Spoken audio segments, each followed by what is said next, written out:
This is Pete Moore on Halo Talks NYC. I am sheltering in place cross country with my friends Michael and Matt, Solin Fitness, Santa Monica, changing the world virtually. Good to have you guys on the podcast. Thanks, Pete. Great to be here. Awesome. So COVID hit, and the industry is now going digital, and you guys are in the right place, right time. But why don't we start off with your parallel paths of mine with being an investment banker and then taking a leap into entrepreneurship. For sure, yeah. Both Michael and I took kind of similar paths after graduating from college, both out in Los Angeles. I actually moved out to New York City and did a number of years of investment banking and then a bit of private equity, growth investing in Midtown Manhattan. And then went on to go to Wharton for business school, where we got Solin underway. So that's a little of my background. Michael, want to take it away for yourself? Yeah, went to USC after graduating. Went to go work at JP Morgan out here in Los Angeles, hybrid group. So did a lot in the debt markets, but also had the wonderful opportunity to work with a couple of fitness companies. We covered the West Coast, so Beachbody, LA Fitness were a couple of the names.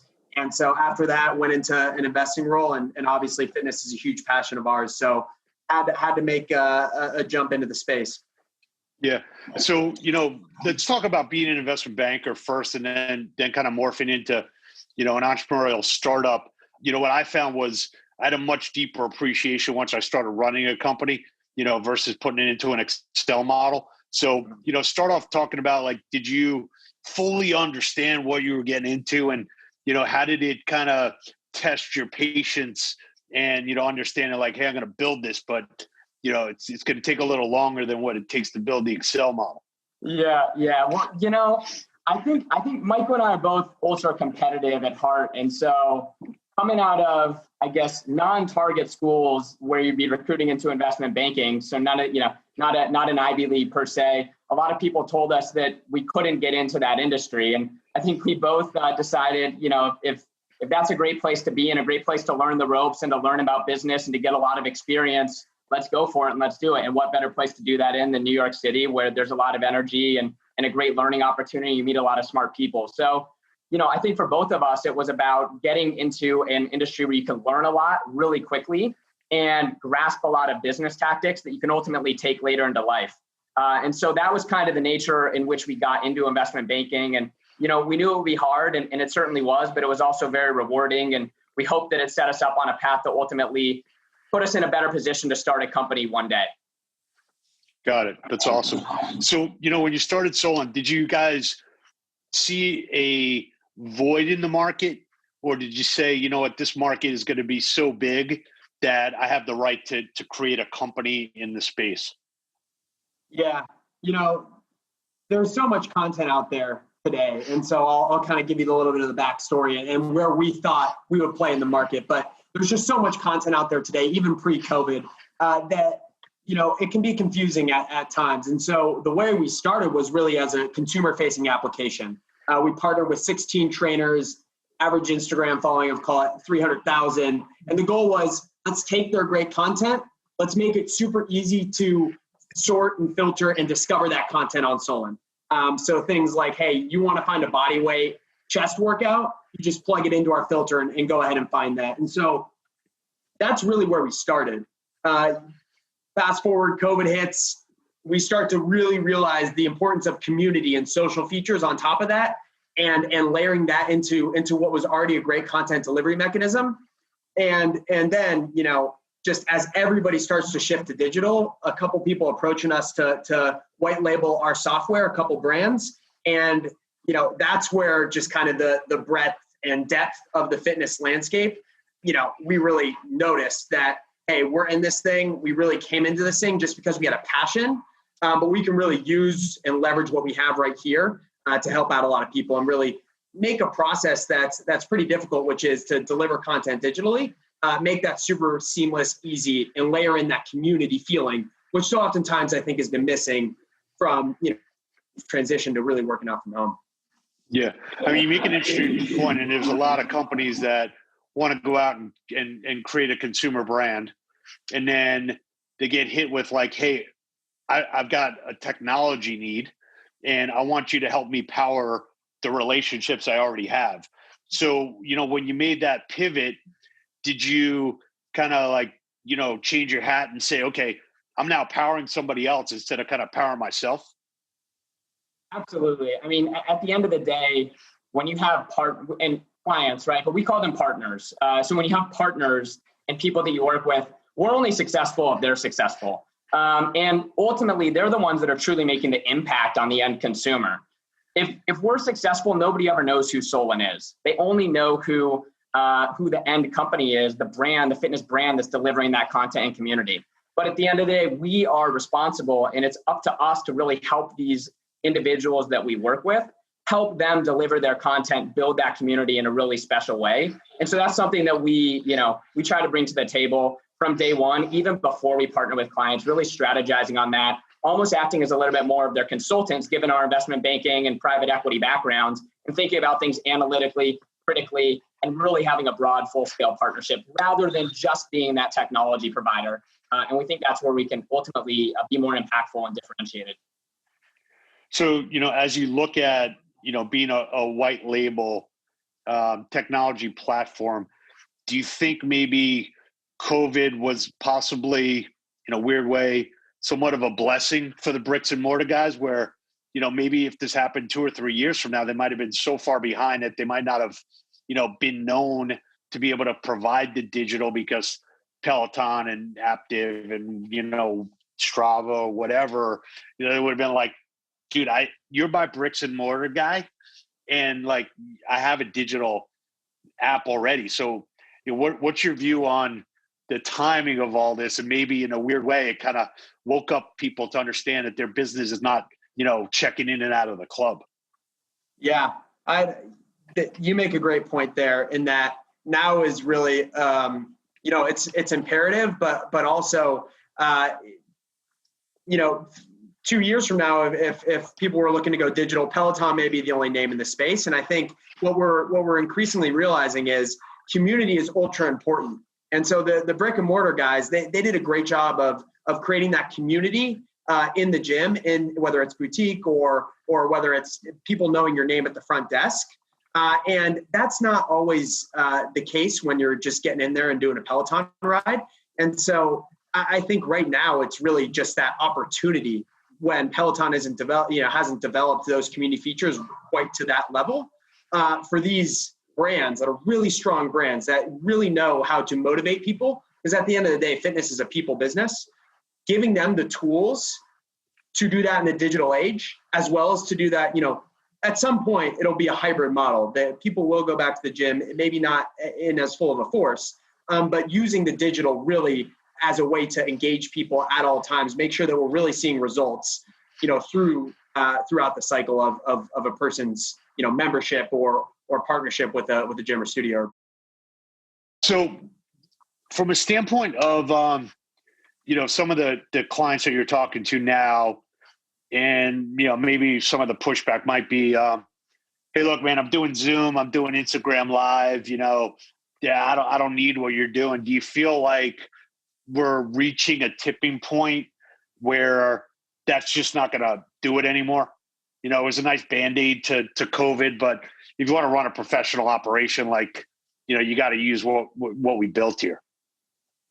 I think absolutely that's something that we keep in mind. I mean, as we think about helping these businesses, obviously live video is something that's important to a lot of people, and it's really important in instilling that community aspect. But at the end of the day, to really build leveraging the power of on-demand content and content that is evergreen, good forever, is really what builds really strong, scalable business models. And, to the point of Zoom and Instagram Live, I think a lot of the folks we've talked to saw a really, really, really strong response back in March and April, even May on Instagram Live. And just taking some numbers, for example, I mean, in some instances, they've had hundreds, if not, a couple hundred people on an Instagram Live or a Zoom session. I think as we've seen the situation progress, those numbers have fallen a little bit for a number of the folks that we're speaking with. And so as you think about the longer term orientation, live classes, hopefully pretty soon here, we can get some of those back up in gyms. And there's always going to be probably an element now of live and Zoom classes, whether it's on Zoom or a specific fitness live platform, remains to be seen. But having that on-demand content that is evergreen and scalable is truly going to be an important differentiator in making these businesses stronger and able to weather, whatever next event could occur that brings somewhat of a downturn to traditional fitness. One of the things that kind of struck me, I got a SoulCycle bike probably about 4 months ago, and then I saw a Peloton research report that said 90% of the people that do a Peloton class do it a taped class. They actually don't do a live class. And then as I thought about, the content that I'm consuming when I'm doing a SoulCycle class, I don't really need it to be live. I just need it to be in the library and available and have that same connection that I mean, it's an identical cadence. It's it's an instructor I know. So what do you think the value long-term to building these content libraries are?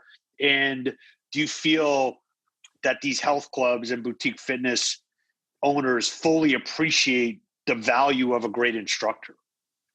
I think you hit the nail on the head at that last point. I think instructors have this incredible ability, and whether they're instructors under a brand or instructors on their own, they have this incredible ability to really engage with people and motivate people. And so the best instructors that do it, it doesn't matter if you're live or you're watching a recording, it's like they're speaking directly to you. And I think that that's ultra important.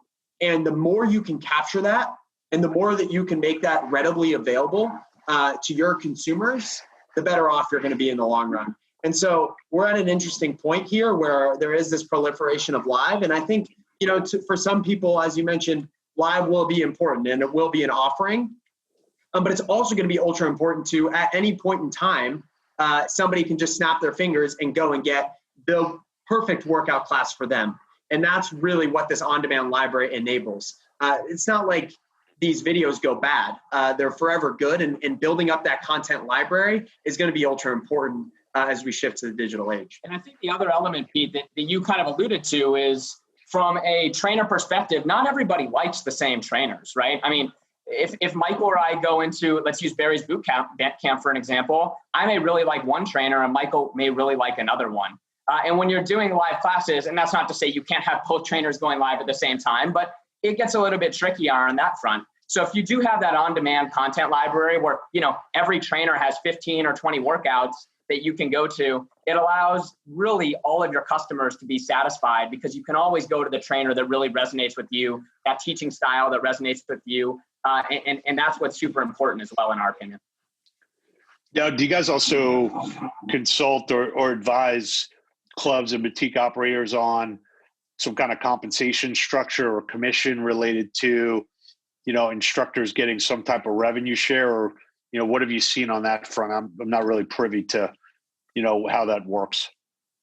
Yeah, I think that's something that's super important. And as you think about brick and mortar studios, one of the most important things is retaining your talent. If you have a fitness instructor who, let's just use the magical Instagram follower number as a gauge, right? Who has 50,000 plus Instagram followers and says, hey, I could go do this on my own and see a lot of financial benefit from that. As a fitness boutique, brick and mortar gym, you need to be able to incentivize them. And so that's something that's always top of mind, thinking through structures that ultimately will enable you to give your instructor opportunities to really grow themselves and grow their brand, and giving them opportunities to grow underneath your umbrella, making the pie bigger for everybody, rather than forcing out these top-notch instructors that kind of get to a peak and say, hey, I'm going to go off and do this myself. So we absolutely do that kind of work. We also do pricing, kind of consulting, and what we're seeing in market for what the right on-demand pricing is for your specific target market segment, as well as a number of other areas. Really kind of the full gamut, and it's something that I think we really enjoy that aspect of the business given our backgrounds. Yeah, some clubs have come to us and said, hey, should I do the digital as a separate membership, or should I try and bundle it into my, health club membership? What's the advice you guys give on that front? I think that's really personal to the brand. I don't think there's a one size fits all answer to that. a number of the companies. It's a very good investment bank. That's an investment banker answer. I like it. You've given that answer plenty of times, Pete. Give me more details and then I'll answer. No, but I think those projections are achievable if you can achieve them. That's exactly right. But no, I mean, for example, one of the groups we're working with, they have 10 to 15 studios out on the East Coast, but they are a brand that could easily go global. And so in that scenario, you're much better off having your separate on-demand platform so that you can reach folks in Santa Monica that would love the brand, or folks in the Midwest that would love the brand. And so, in those scenarios, I think that it's super important that you think about your ultimate end consumer. For other folks that, really just have that small community, and maybe they have 150 members and they don't have plans to go global. They don't want to expand it. They're more comfortable keeping this like a family, tight-knit environment. Well, you may alienate your current members by saying, hey, you need to pay $30 a month additional for this on-demand platform. And so in that scenario, we may have a completely different answer. So that's just a little bit of a sense for how we think about those things. I think you made your point, and I agree with you. Awesome. All right, cool.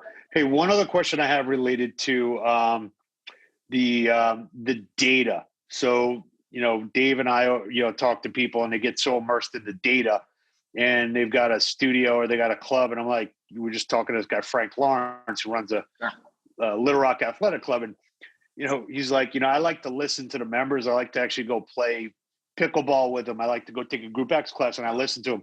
So my question for you guys is, when you think about the data that comes out of, Pete Moore took 3, on-demand classes, and he's also been in the gym twice. All right, maybe there's a reward that we can give him, or like that guy's not at risk of, falling off. So have you guys thought about, or is there integration or things that you're thinking about to say, hey, look, you got to think holistically about the touch points that you have with a member. And don't just look at the check-in data. Like, look at the check-in data, look at the emails that they're sending back and forth, look at, how many on-demand classes. So is it there yet, or is it going to get there? Yeah, no, I think absolutely. And when people go back to the gym, that's going to be an important point, but it's really holistic. And so it is, part of it's data, part of it is understanding, are you taking your classes online? Are you going back to the gym? But part of it also is picking up the phone and hopping on with your members. And that's something that, we do as well with our partners, and understanding what their experience is like, understanding that they really enjoy doing this, but here's a pain point. And sometimes that pain point can be super easily solved for that end consumer. And you just need to pick up the phone and talk to them, and talk to a number of them to come to that conclusion. And so it's really, at the end of the day, data is great. And in aggregate, data can really tell you a lot, and can tell you stuff that people don't want to say to your face. But you also need to have that personal touch, because fitness comes back to the person, and making sure you're constantly engaging them. And so we like to take even more of a holistic approach to data, to also add the qualitative as well as the quantitative. Yeah, that's great. So, as we're coming out of COVID here, and these clubs and studios have to deal with some of the capacity constraints, do you see potentially taking the on-demand classes and basically reinfusing them into the club? Do you see that as maybe like a Group X, component where, hey, we can't do live classes, but, basically you're going to, like do a continuous stream, from our Solin back platform, inside the gym? Is that an idea? I'm just thinking out loud. That's really interesting. To be honest, I can't say we've ever thought about that specific idea of actually streaming it perhaps on a screen in the studio from a capacity perspective. That's definitely an interesting option. The way that we have seen folks think about this, and the way we've thought about this historically, has been, well, if you have a full omni-channel delivery mechanism, right, a website and a mobile application, well, that mobile application content is fantastic at home, but it's also can be great in the gym. And one thing we've been very, very deliberate about in building our content delivery mechanism is to not make it so that we can only house one type of content. We've made it so we can house all types of content. So that content could either be full screen content that looks more like Instagram Live, or like a Zoom class, or like a YouTube video. But it can also be that, more demo content, which may be 15 to 30 second clips of exercises, from great trainers that may be more on, like a bench press or some other sort of variation of actual in the gym weightlifting. So the various ways that you can deliver content through a digital platform can definitely be used both at home and also to supplement the in the gym experience. And when you add the community element on top of that to make sure that you're getting that in-person community aspect as well as the digital community aspect and layering all that together, we think it's really powerful, not just to create a digital platform to your point, but to create that true omni-channel delivery mechanism in studio, out of studio, and make that all a cohesive experience for the user. Got it. So I want to switch over to a minute and go back to, your investment banking experience and my investment banking experience. Sure. And I'm very much like, I got a deal. I work really hard on the deal. The deal's done. I get paid. Client's happy. We move on to the next deal. As you guys pivoted into running a software company where it's basically like a painting that is always wet and is never done, right? And you keep adding more bells and whistles to it. How do you guys, giving advice to other entrepreneurs to, think through, okay, I got a version out there right now. I want to sell this version before I tell people, no, wait till next version of what's going to be on the next version. Or, here's 100 things that I can add to this list. Obviously, you can keep adding to that list, continuously. So how do you guys calibrate? Maybe you guys have a yin yang thing going there on your end to say, hey, that's a great idea in 2022. Yeah, no, absolutely. And I think that's part of the call it growing pains that you have at the start is everything is a great idea. And there's always a world in which it'll work. But it really takes discipline to understand from a technical side of things, how quickly can we get this out there? How quickly can we test it? Something we consistently say out here is, fail fast, learn faster. Because as great as it sounds in your mind, when you're building a software product, you need to get it in the hands of your consumers as quickly as possible. And so that's ultra important. When you're sitting there on a deal in banking, it's like you just need to hit these same steps to make sure that the deal goes through and you get your fee. As you're building a software product, it's quite different. Like you need to make sure that your consumers are really enjoying your product. They love what you're doing. And so that really requires the consumer's feedback in all of this. And it requires working very closely with the brands that we work with to understand what makes them special. And how can we layer that into and onto the software that really powers, our business and ultimately their digital offering. So yeah, it's really tough. We do a lot of force ranking. That's really where the qualitative comes in with the quantitative as well, and constantly pushing, minimum lovable products so that we can get feedback on it and make it really what the consumer wants and needs. Got it. So, I'm sure every client's a little bit different, but, how do you guys set up your pricing model, for potential clients that are listening to this, and, what's the setup and how long does that take? Yeah, to your point, every client is different because we work with clients that are, small single studio brick and mortars or single online creators, all the way up to larger kind of global fitness brands that have, studios all across the world. So definitely differs. Depending upon the client, sometimes there is an upfront customization fee depending upon the type of customization that they want. Though oftentimes there is no upfront fee. And I think that to us is really important, particularly in these times where a lot of brick and mortar studios don't have a ton of capital to necessarily allocate to a project like this. So every single one of our deals, we try to push more, if not all of that fee into a monthly recurring fee. And that monthly recurring fee generally consists of two parts. One part is a per fee per platform, and a platform would be like an iPhone app, an Android app, a website, or perhaps other types of apps as well. And then there's also some element of revenue share or per subscriber fee on an ongoing basis as well, which really incentivizes us to make sure that our client is successful, because we're truly only seeing good deals if our clients are successful. So that is super important to us, and also allows us to scale with our clients so that we're only happy if they're happy. Yeah. One thing I'd add is what we've seen in the market is, and our goal here is really to democratize, fitness software and digital software and getting that out. And so we've seen great brands that, have a ton of studios. We've seen great brands that are just doing a fantastic job engaging their fitness community. And our goal is to let them use our tools to grow, and we grow with them. And so that to us is super important, because there should be the perfect trainer for everybody. Everybody's different, but there should be the perfect trainer, and you should be able to go and access that trainer's content. And that's the world we want to live in. And that's the world we're kind of pushing towards and doing our best to give people the tools to make that world a reality. That's great.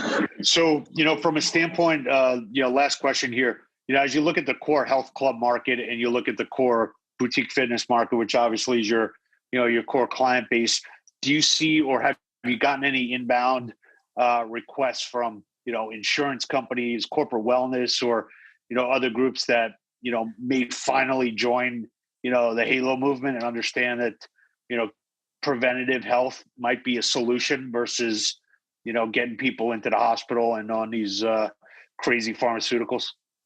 Absolutely. One of our favorite, one of the favorite folks we're working with right now is definitely tangential to the fitness space, more in the hospitality industry. And so we're doing a lot of strategizing with them on how we can make this a platform that really fits into exactly what they want to do.